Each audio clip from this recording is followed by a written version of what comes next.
Ok, salutations sur ce nouveau podcast Pump Therapy. Salut à tous. Aujourd'hui, on va vous faire une présentation d'un athlète des années 90, Milos Sarcev. Milos qui est né en Yougoslavie, ex-Yougoslavie, donc maintenant qui est serbe, qui a commencé la muscu à un très jeune âge, comme on peut le voir sur ses photos qui datent de 86. Il est devenu pro en 91. Il a été invité au San José. Et il a tout de suite décroché sa qualif pour Olympia. Parle-nous un peu de son palmarès. Alors le palmarès, déjà 2 petites secondes sur son physique au naturel quand il était jeune, on a pu voir les photos passer, c'était magnifique. Je sais pas si c'était comme ça plus jeune, mais pour ma part non. Non. Pour ce qui est de son palmarès, c'est plus de 110 compétitions en tout. Et sur le circuit pro, tu as 72 pro shows auxquels il a participé. C'est énorme, hein. C'est un des compétiteurs de l'époque qui a fait le plus de compétitions. Il était connu pour ça, pour enchaîner vraiment toutes les compétitions possibles et rester, je dirais, à un niveau de sèche incroyable dans toutes circonstances. On peut voir un petit extrait de son posing des années de 98, Olympia 98. On voit que là, il y a du gros niveau et que malheureusement, son plus gros point faible, c'était les bras. Et c'est ce qui, je pense, a pêché pendant toute sa carrière. Gros point fort, jambes, des stries partout. Ouais. Là, c'est des jambes vraiment de très très haut niveau, striées. Le problème, c'est qu'il était parfait, je dirais, à tous les niveaux, sauf les bras. Et qu'à cette époque-là, malheureusement, il y avait vraiment un très très haut niveau de compétition. Et la majorité des athlètes, c'était des athlètes complets avec très peu de points faibles. Ouais, et lui, donc, malgré sa sèche, il n'a pas réussi. Il a réussi toujours à se classer dans un top 10 en général. Et il a quand même gagné 2 pro shows. Et vraiment, là, on peut voir sur la vidéo, il misait beaucoup sur sa midsection, sur ses abdos. Donc, il avait une façon, entre guillemets, particulière de les travailler, contrairement à d'autres pros qui faisaient très peu d'abdos. Lui, son exercice préféré, c'était les leg raises, suspendus à une barre. Donc là, on peut voir ce que ça donnait en pré-compétition. Ça, c'est 98 ou 99, je crois. Battle for Olympia. Ouais, on voit qu'il y a un gros niveau de posing. Il maîtrise totalement son posing. Il essaie de montrer son physique dans les meilleurs angles possibles. Taille fine. Ouais, taille fine. Vraiment un physique bien en V. Grosses jambes. Grosses jambes, striées de partout. Un niveau incroyable. Malheureusement, c'est les bras qui pêchent et c'est ça qui l'a empêché de faire de très gros classements. Exact. Donc là, on peut voir une photo de Milos dans ses premières années. Hein. Là, incroyablement sec, on voit un détail monstrueux sur les jambes. Ouais, les bras, bien sûr, toujours un peu en dessous. Pareil, là, cette année-là aussi, des jambes monstrueuses, une taille très fine, des abdos bien creusés. On voit qu'il y a des stries. Les jambes. Ah, les jambes, c'est un niveau incroyable. Monstrueux les jambes. Un niveau de découpe incroyable. Mais malheureusement, toujours ses bras qui pêchent et ses bras qui le mèneront vers le Saint-Ol. Vers le Saint-Ol. Là, c'est sa pose signature. Je me pose 2 secondes. Là, c'est sa pose signature. Hein, vraiment, la pose qu'il faisait partout. Et à toutes les compétitions, il tapait cette petite pose. Et là, c'est vraiment son physique. Il est incroyable sur cette pose. Des stries sur les épaules, sur les pecs, les abdos de fou, les jambes de fou. Rien à dire. Ouais, niveau incroyable. Et là, pour cette photo-là, les bras sont pas criants. Donc franchement, ça donne un esthétisme incroyable et un physique comme on n'en voit plus trop à l'heure actuelle.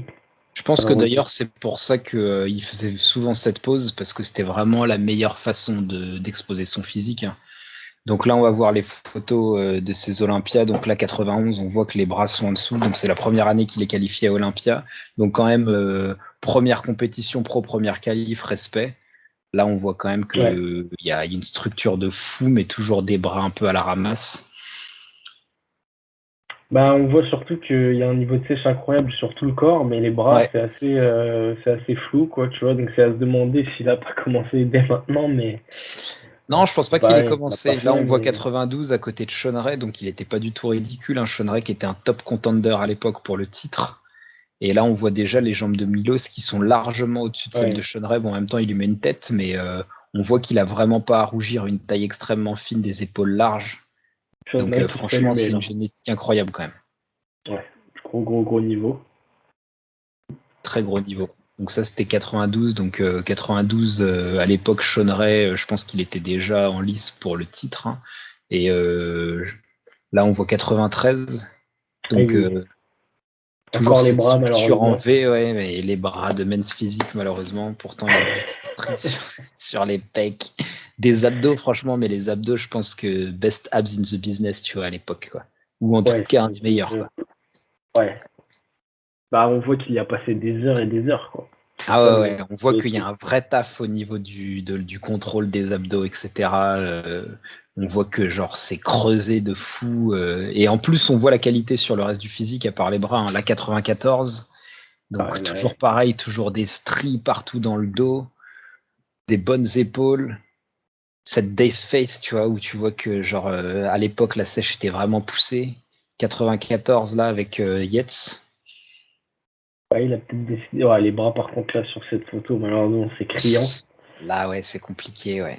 C'est compliqué, mais il a quand même malgré tout pas trop à rougir par rapport à Yates. C'était l'époque des Mass Monsters à l'époque. Et on voit que niveau jambes, bon, peut-être que la photo le met largement en valeur, mais niveau jambes, en tout cas, il est pas ridicule du tout, quoi. Et je pense que bon, il y a que vraiment sur la masse qui se fait bouffer, mais structurellement, il est beaucoup plus beau que Dorian Yates, quoi, clairement. Ouais, c'est clair. De toute façon, Yates, il n'était pas connu pour avoir des gros bras ni des très gros quadriceps, je dirais, sur scène. Il n'y avait pas trop de, je dirais, de sweep. Pas trop de reflets sur ses quadriceps. Contrairement à Milos, gros niveau, quoi. Ouais, très très gros niveau. Donc là, on est toujours en 94 à côté de Ronnie Coleman. Donc là, on voit que Milos, hein, Ronnie n'était pas encore au top du top. Et Milos, il se défend très très bien. Là, il met à l'amende Ronnie, je pense, cette année-là. Hein. Ouais, il le smoke clairement, là, cette photo-là, on voit des stries sur les deux vastes du quadriceps, c'est monstrueux. Les abdos, pareil, monstrueux. Ronnie, qui à l'époque n'avait pas encore explosé, donc normalement il avait encore sa taille, je dirais, fine et un contrôle sur ses abdos. Exact. Là, Milos, il lui apprend la vie, tu vois, là, c'est clairement. Et on voit qu'à cette époque, Ronnie, il n'était pas encore sec, en fait. Hein. À l'époque, il n'avait pas encore ce qu'il fallait derrière pour arriver sans flotte. Donc là, on voit qu'il est beaucoup plus flotteux que Milos, hein, beaucoup plus d'eau sur les cuisses, même sur un peu partout, en fait. Hein. Ouais, globalement, il est presque aussi gros, mais niveau flotte, c'est pas ça. Je pense qu'à l'époque, Ronnie, c'était pizza, Burger King. Donc là, Milos en 97, donc a priori, il aurait peut-être pas encore commencé à utiliser du synthol, mais les bras commencent à avoir l'air un peu bizarre. Donc on peut se demander. Je pense que 97, c'est le début. Et là, on voit que tout le physique a une qualité incroyable. On voit des veines, des stries, etc. On voit que c'est vraiment bien sec, mais les bras, les biceps font beaucoup plus flotteux, en fait. Hein. Ouais, c'est flotteux, c'est flou. Ça fait tâche, quoi. Ça fait tâche sur le physique. C'est triste parce qu'on voit que le mec, il a tout donné, quoi. Genre vraiment, il a poussé l'entraînement, la sèche, mais... Là, on voit 98, hein, toujours un physique incroyable. Toujours, on dirait qu'il progresse d'année en année, même si c'est minime. Mais là, on voit toujours plus de détails. Il a l'air peut-être un peu moins strié là, mais on voit que vraiment, là, il a gagné, tu vois, en maturité. C'est peut-être sa top forme, même si lui dit que c'est 97. Mais là, on voit quand même qu'il est vraiment super bien et toujours les bras hein, qui pêchent malheureusement et en plus, qui ont l'air de plus en plus suspects. C'est ça. Bah, on voit que ça a dû lui peser mentalement que ça soit son unique point faible et que le seul truc qui le bloque pour accéder, je dirais, à la dernière marche du haut niveau, bah, c'était ça. Et donc, je pense que. Exact, ouais. On voit en fait, plus une obsession, tu vois. Il raconte qu'il a été un petit peu poussé par les juges quelque part, hein, qui lui ont dit qu'en fait tout ce qui lui manquait c'était des bras pour gagner. Donc, comme à l'époque ça se faisait, ça commençait à se faire de s'injecter à droite à gauche, il s'est dit pourquoi pas moi finalement. Sauf que ça lui a pas trop réussi et qu'il a fini à l'hosto, quoi, à deux doigts de crever. Et ça c'est moche par contre, très très moche. Parce que les juges n'ont rien à foutre après. C'est ça. C'est ça. Donc il a failli mourir. 98, toujours un physique incroyable, toujours cette taille magnifique, des abdos de fou. Hein. Il a été très influencé par Serge Nubret, donc je pense que c'est ce qui l'a poussé aussi à adopter le style d'entraînement qu'il a adopté, en tout cas en ce qui concerne les abdos, et qui l'a incité à vraiment cultiver ce physique très esthétique. Ouais. Qui même, je pense, pour le commun des mortels, bon, c'est assez difficile à dire maintenant pour nous, comme on a l'habitude, mais je pense que même pour le commun des mortels, ça reste un physique beau, tu vois, à voir, et pas forcément trop encore, quoi. Ouais, clairement, c'est esthétique, et puis cette logique de Nubret, de faire plein de répétitions, on peut le voir que, en tout cas, sur ces deux très gros points forts, les quadriceps et les abdos, il l'a complètement impliqué, tu vois, le truc de free squat, etc. Donc là, on voit sa dernière année, 99, hein, donc toujours un super physique, toujours une progression sur le physique. Hein. On voit que même si c'est très léger, ça gagne en qualité, mais on voit toujours que les bras, malheureusement. Là, les bras encore au repos, ils ont l'air pas trop mal, mais on voit qu'il y a un truc chelou par rapport au reste du physique. On voit que c'est pas dessiné pareil, que c'est différent en fait. La sèche, je dirais, je suis pas au niveau des bras par rapport à du physique. Pour moi, là, c'est sa forme finale, quoi. C'est Milos forme finale, Super Saiyan. Donc là, sa meilleure année 97 où il gagne Canada Pro Cup, si je me trompe pas.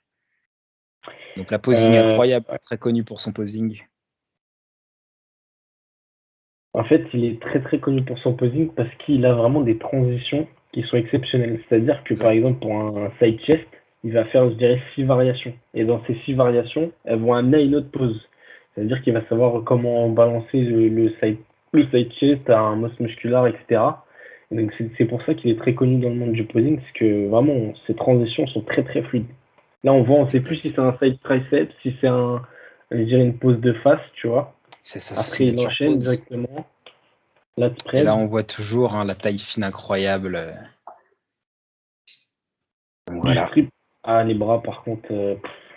Les bras, ouais, les bras qui pêchent un petit peu, hein, les bras qui restent à pêcher un petit peu. Dommage. Mais bon, très bel athlète. Top 10, années 90. Allez, à la prochaine.